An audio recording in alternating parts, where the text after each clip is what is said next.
Hello दोस्तों, हाय और नमस्कार। स्वागत है आपका मेरे YouTube चैनल पे। और आज हम पढ़ रहे हैं मुंशी प्रेमचंद्र जी की कहानी सुहाग की साड़ी। यह कहना भूल है कि दाम्पत्य सुख के लिए स्त्री पुरुष के स्वभाव में मेल होना आवश्यक है। श्रीमती गौरा और श्रीमान कुंवर रतन सिंह में कोई बात नहीं मिलती थी। गौरा उदार थी, रतन सिंह कौड़ी कौड़ी को दांत से पकड़ते थे। वह हंसमुख थी, रतनशील चिंताशील थे। वह कुल मर्यादा पर जान देती थी, रतनशील इसे आडंबर समझते थे। उनके सामाजिक व्यवहार और विचार में भी घोर अंतर था।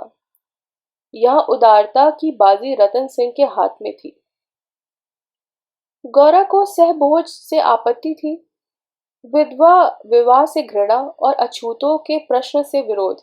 रतन सिंह इन सभी व्यवस्थाओं के अनुमोदक थे। राजनीतिक विषयों में यह विभिन्नता और भी जटिल थी। गौरा वर्तमान स्थिति में अटल अमर अपरिहार्य समझती थी और इसीलिए वह नरम गरम कांग्रेस स्वराज होमुल सभी से विरक्त थी। कहती यह मुट्ठी भर पढ़े लिखे आदमी क्या बना लेंगे, चना कहीं भाड़ फोड़ सकते हैं।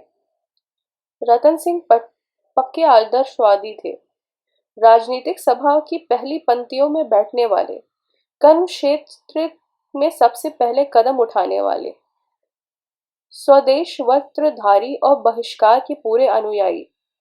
इतनी विषमताओं पर भी उनका दाम्पत्य जीवन सुखमय था। कभी कभी उनमें मतभेद अवश्य हो जाता था, पर वे समीर के वे झोंके थे जो स्थिर जल की हल्की हल्की रहलों से आभूषण कर देते थे। थोड़ी सी संचितता सारी विषमताओं और मतभेदों का प्रतिकार कर देती थी। विदेशी कपड़ों की होलियां जलाई जा रही थी। स्वयं सेवकों के जत्थे भिखारियों की भांति द्वार पर खड़े हो होकर विलायती कपड़ों की भिक्षा मांगते थे, और ऐसा कदाचित ही कोई द्वार था जहां उन्हें निराश न होना पड़े। खद्दर और गाढ़े के दिन फिर गए थे। नैन सुख नैन दुख, मलबल और तंजेब तनबेद हो गए थे। रतन सिंह ने आकर गौरा से कहा, लाओ अब सब विदेशी कपड़े संदूक से निकाल दो, दे दूं। गौरा, अरे तो इसी घड़ी कोई साइत नहीं निकाली जाती है, फिर कभी दे देना।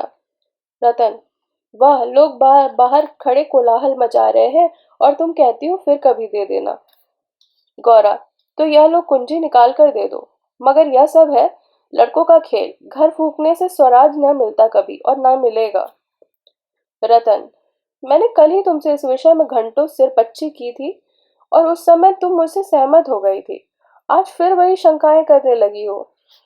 गौरा, मैं तुम्हारे अप्रसन्न हो जाने के डर से चुप हो गई थी। रतन, अच्छा, शंकाएं फिर कर लेना, इस समय जो करना है वह करो। गौरा, लेकिन मेरे कपड़े तो नहीं लोगे ना। रतन, सब देने पड़ेंगे, विलायत का एक भी सूत घर में रखना मेरे प्राण को भंग कर देगा। इतने में रामटहल साइस ने बाहर से पुकारा, सरकार, लोग जल्दी मचा रहे हैं, कहते हैं अभी कई मोहल्ले में चक्कर लगाना है, कोई गाढ़े का टुकड़ा हो तो मुझे भी मिल जाए। मैंने भी अपने कपड़े दे दिए। केसर मेहरी कपड़ों की एक गठरी लेकर बाहर जाती हुई दिखाई दी।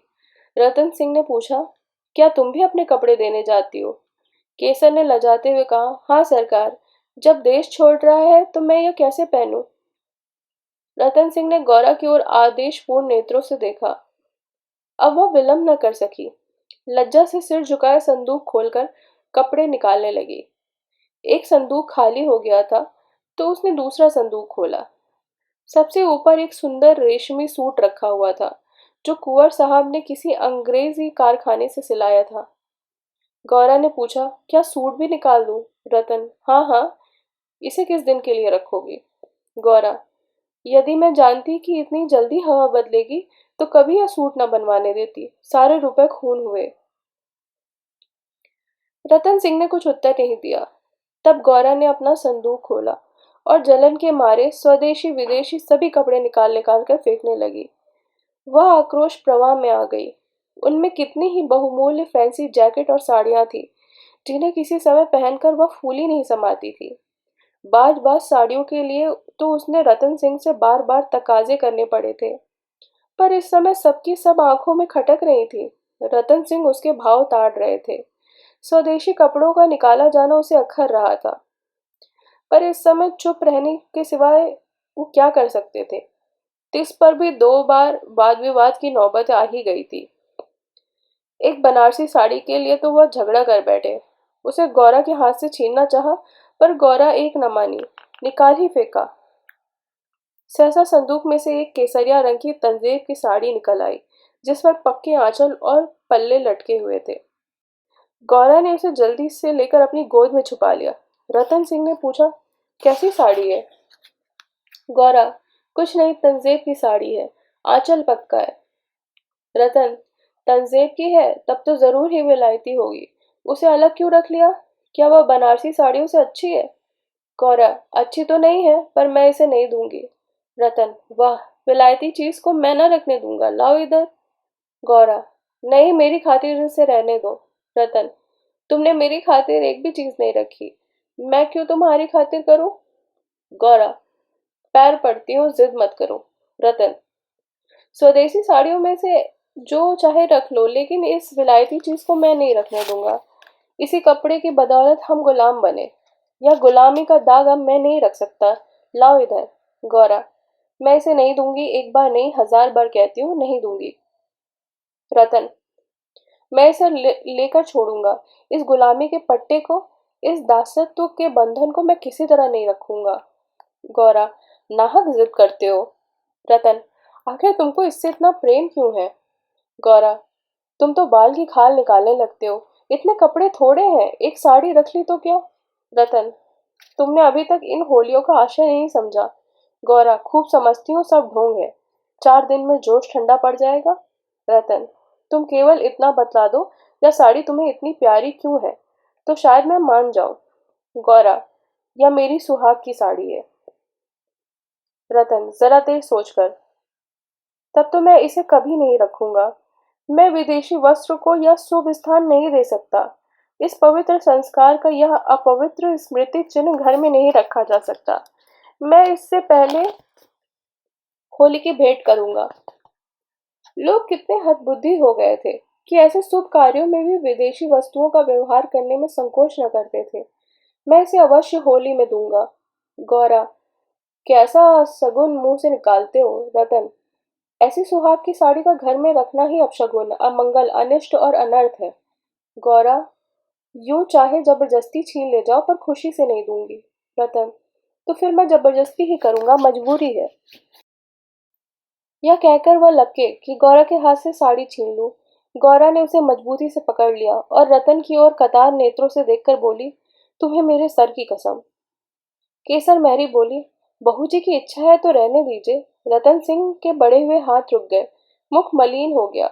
उदास होकर बोले, मुझे अपना व्रत तोड़ना पड़ेगा, प्रतिज्ञा पत्र पर झूठे हस्ताक्षर करने पड़ेंगे। खैर, यही सही। शाम हो गई थी। द्वार पर स्वयं सेवक गण शोर मचा रहे थे। कुंवर साहब, जल्दी आइए, श्रीमती जी से भी कह दीजिए हमारी प्रार्थना स्वीकार करें, बहुत देर हो रही है। उधर रतन सिंह असमंजस में पड़े हुए थे कि प्रतिज्ञा पत्र पर कैसे हस्ताक्षर करूं। विदेशी वस्त्र घर में रखकर स्वदेशी व्रत का पालन क्यों कर होगा। आगे कदम बढ़ा चुके थे, पीछे नहीं हटा सकते थे, लेकिन प्रतिज्ञा का अक्षरशः पालन करना अवशिष्ट भी नहीं, केवल उसके आशय पर लक्ष्य रहना चाहिए। इस विचार से मुझे प्रतिज्ञा पत्र पर हस्ताक्षर करने का पूरा अधिकार है। त्रिया हट के सामने किसी की नहीं चलती। यूं चाहूं तो एक ताने में काम निकल सकता है, पर उससे बहुत दुख होगा, बहुत भावुक है वह। उसके भावों का आदर करना मेरा कर्तव्य है। गौरा भी चिंता में डूबी हुई थी। सुहाग की साड़ी सुहाग का चिन्ह है, उस आग कितना अपशगुन की बात है। या कभी कभी बालकों की भांति जिद करने लगते हैं, अपनी धुन में किसी की नहीं सुनते, बिगड़ते हैं तो मानो मुंह ही नहीं सीधा होता। लेकिन वो बेचारे भी अपने सिद्धांतों से मजबूर हैं। झूठ से उन्हें घृणा है। प्रतिज्ञा पत्र पर झूठी स्वीकृति लिखनी पड़ेगी। उनकी आत्मा को बड़ा दुख होगा, घोर धर्म संकट में पड़े होंगे। यह भी तो नहीं हो सकता कि सारे शहर में स्वदेश अनुरागियों की सिरमौर बनकर उस प्रतिज्ञा पत्र पर हस्ताक्षर करने से आनाकानी करे। कहीं मुंह दिखाने की जगह नहीं रहेगी, लोग समझेंगे बना हुआ है। पर शगुन की चीज कैसे दे दूं? इतने में उसे राम टहल रईस को सिर पर कपड़ों का गट्ठर लिए बाहर जाते देखा। केसर महरी भी एक गट्ठर सिर पर रखे हुए थी। पीछे पीछे रतन सिंह हाथ में प्रतिज्ञा पत्र लिए जा रहे थे। उनके चेहरे पर ग्लानि झलक रही थी, जैसे कोई सच्चा आदमी झूठी गवाही देने जा रहा हो। गौरा को देखकर उन्होंने आंखें फेर ली और चाहा कि उससे निगाह बचाकर निकल जाऊं। गौरा को ऐसा जान पड़ा कि उनकी आंखें डबडबाई हुई हैं। वह रोक कर बोली, जरा सुनते जाओ। रतन, जाने दो, दिक मत करो, लोग बाहर खड़े हैं। उन्होंने चाहा कि पत्र को छुपा लूं, पर गौरा ने उनके हाथ से छीन लिया और गौरा ने पढ़ा और एक क्षण चिंतामग्न रहने के बाद बोली, वह साड़ी भी लेते जाओ। रतन, रहने दो, अब तो मैं झूठ लिख ही दिया है। गौरा, मैं क्या जानती थी कि तुम ऐसी कड़ी प्रतिज्ञा कर रहे हो। रतन, यह तो मैं तुमसे पहले कह चुका था। गौरा, मेरी भूल थी, क्षमा कर दो, इसे लेते जाओ। रतन, जब तुम इसे देना अपशगुन समझती हो तो रहने दो। तुम्हारी खातिर थोड़ा सा झूठ बोलने में मुझे क्या आपत्ति है। गौरा, नहीं, लेते जाओ, अमंगल के भय से तुम्हारी आत्मा का हनन नहीं करना चाहती। यह कहकर उसने अपने सुहाग की साड़ी उठाकर पति के हाथों में रख दी। रतन ने देखा, गौरा के चेहरे पर एक रंग आता है, एक रंग जाता है, जैसे कोई रागी अंतरस्थ विषम वेदना को दबाने की चेष्टा कर रहा हो। उन्हें अपनी अहृदयता पर लज्जा आई। हाय, केवल अपने सिद्धांत की रक्षा के लिए, अपनी आत्मा के सम्मान के लिए मैं इस देवी के भावों का वध कर रहा हूँ। यह अत्याचार है। साड़ी गौरा को देकर बोले, तुम इसे रख लो, मैं प्रतिज्ञा पत्र को फाड़े देता हूँ। गौरा ने दृढ़ता से कहा, तुम न ले जाओगे तो मैं खुद जाकर दे आऊंगी। रतन सिंह विवश हो गए, साड़ी ली और बाहर चले गए। उस दिन से गौरा के हृदय पर एक बोझ सा रहने लगा। वह दिल बहलाने के लिए नाना उपाय करती, जलसों में भाग लेती, सैर करने जाती, मनोरंजक पुस्तकें पढ़ती, यहाँ तक कि कई बार नियम के विरुद्ध थिएटर भी जगई। किसी प्रकार अमंगल कल्पना को शांत करना चाहती थी, पर यह आशंका एक मेघ मंडल की भांति उसके हृदय पर छाई रहती थी। जब एक पूरा महीना गुजर गया और उसकी मानसिक वेदना दिनों दिन बढ़ती गई, तो कुंवर साहब ने उसे कुछ दिनों के लिए अपने इलाके पर जाने का निश्चय किया। उसका मन उन्हें उनके आदर्श प्रेम का नृत्य तिरस्कार किया करता था। वह अक्सर देहातों में प्रचार का काम करने जाया करते थे, पर अब अपने गांव से बाहर नहीं जाते, या जाते तो संध्या तक लौट आते। उनकी एक दिन की देर, उनका साधारण सिर दर्द और जुकाम उसे अवस्थित कर देते थे। वह बहुधा बुरे स्वप्न देखा करती थी। किसी अनिष्ट के काल्पनिक अस्तित्व की छाया उसके चारों ओर मंडराती हुई प्रतीत होती। वह तो देहात में पड़ी हुई आशंकाओं की कठपुतली बनी हुई थी। इधर उसकी सुहाग की साड़ी स्वदेश प्रेम की वेदी पर भस्म होकर रिद्धि प्रदायिनी भभूत बनी हुई थी। दूसरे महीने के अंत में रतन सिंह उसे लेकर लौट आए।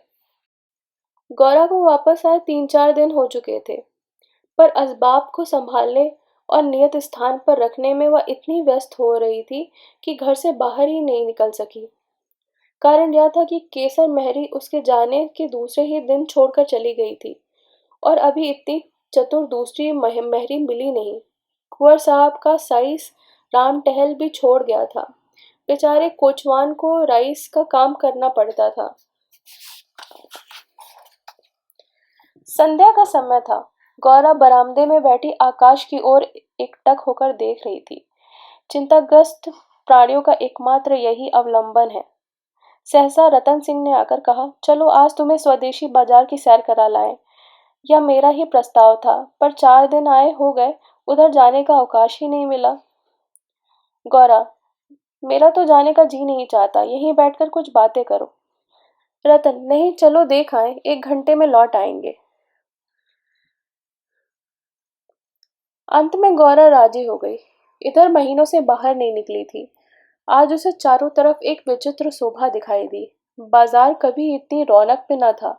वह स्वदेशी बाजार में पहुंची तो जुलाहों और कोरियों को अपनी अपनी दुकान सजाए बैठे देखा। सहसा एक वृद्ध कोरी ने आकर रतन सिंह को सलाम किया। रतन सिंह चौंक कर बोले, राम टहल, तुम अब कहाँ हो? राम टहल का चेहरा श्री श्री संपन्न था। उसके अंग अंग से आत्मसम्मान की आभा झलक रही थी। आंखों में गौरव ज्योति थी। रतन सिंह को कभी अनुमान न हुआ था कि अस्तबल साफ करने वाला बुढ़ा राम टहल इतना सौम्य, इतना भद्र पुरुष है। वह बोला, सरकार, अब तो अपना कारोबार करता हूँ। जब से आपकी गुलामी छोड़ी, तब से अपने काम में लग गया। आप लोगों की निगाह हम गरीबों पर हो गई, हमारा भी गुजर हो रहा है। नहीं तो आप जानते ही हो कि किस हालत में पड़ा हुआ था। जात का कोरी हूँ, पर पापी पेट के लिए चमार बन गया। रतन, तो भाई अब मुंह मीठा कराओ, या बाजार लगाने की मेरी ही सलाह थी, बिक्री तो अच्छी होती होगी। राम टहल, हाँ सरकार, आजकल खूब बिक्री हो रही है। माल हाथों हाथ उड़ जाता है। यहाँ बैठे हुए 1 महीना हो गया, पर आपकी कृपा से लोगों के 4 पैसे थे, वे बेबाक हो गए। भगवान की दया से रूखा सूखा भोजन भी दोनों समय मिल जाता है, और क्या चाहिए। मालकिन की सुहाग की साड़ी का होली में आना कहिए और बाजार का चमकना कहिए। लोगों ने कहा, जब इतने बड़े आदमी होकर ऐसे शगुन की चीज की परवाह नहीं करते, तो फिर हम विदेशी कपड़े क्यों रखें। जिस दिन होली जली है, उसके 2-3 दिन पहले ही सरकार इलाके पर चले गए थे। उसके पहले ही सरकार कई दिनों तक घर में बहुत कम निकलते थे।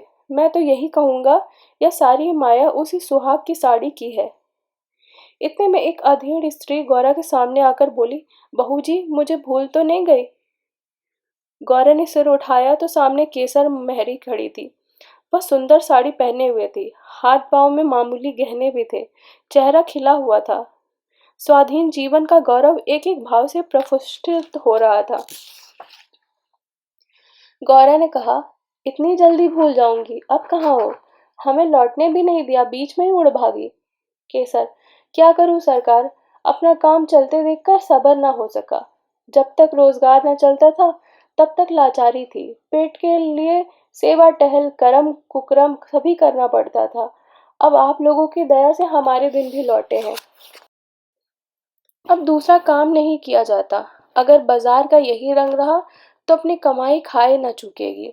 यह सब आपकी साड़ी की महिमा है। उसकी बदौलत हम गरीबों के कितने ही घर बस गए। 1 महीना पहले इन दुकान वालों में से किसी की रोटियों का ठिकाना न था।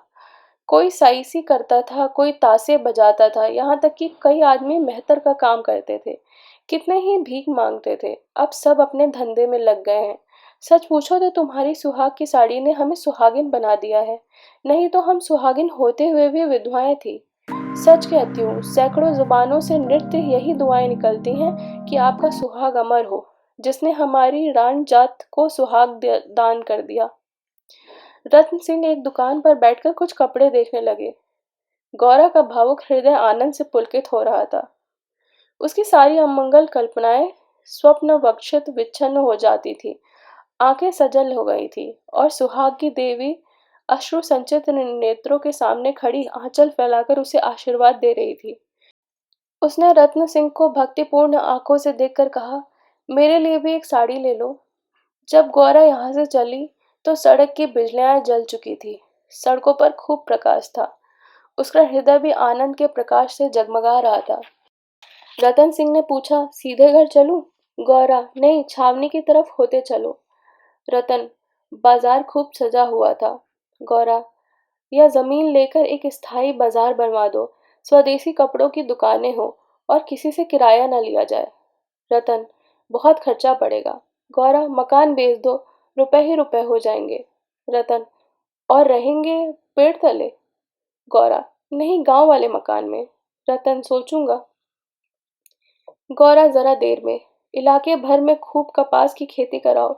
जो कपास बोए, उनकी बेगारी माफ कर दो। रतन, हाँ, तकदीर अच्छी है, दूनी उपज हो जाएगी। गौरा, कुछ देर सोचने के बाद, लकड़ी बिन दाम दो तो कैसा हो, जो चाहे चरखे बनवाने के लिए काट ले जाए। रतन, लूट मच जाएगी। गौरा, ऐसा बेईमानी कोई नहीं करेगा। जब उसने गाड़ी से उतरकर घर में कदम रखा, तो चित्त शुभ कल्पनाओं से प्रफुल्लित हो रहा था, मानो कोई बछड़ा खूंटे से छूटकर किलौले कर रहा हो। और यहाँ पे कहानी खत्म होती है। मिलते हैं आपसे अगली कहानी में बहुत ही जल्द।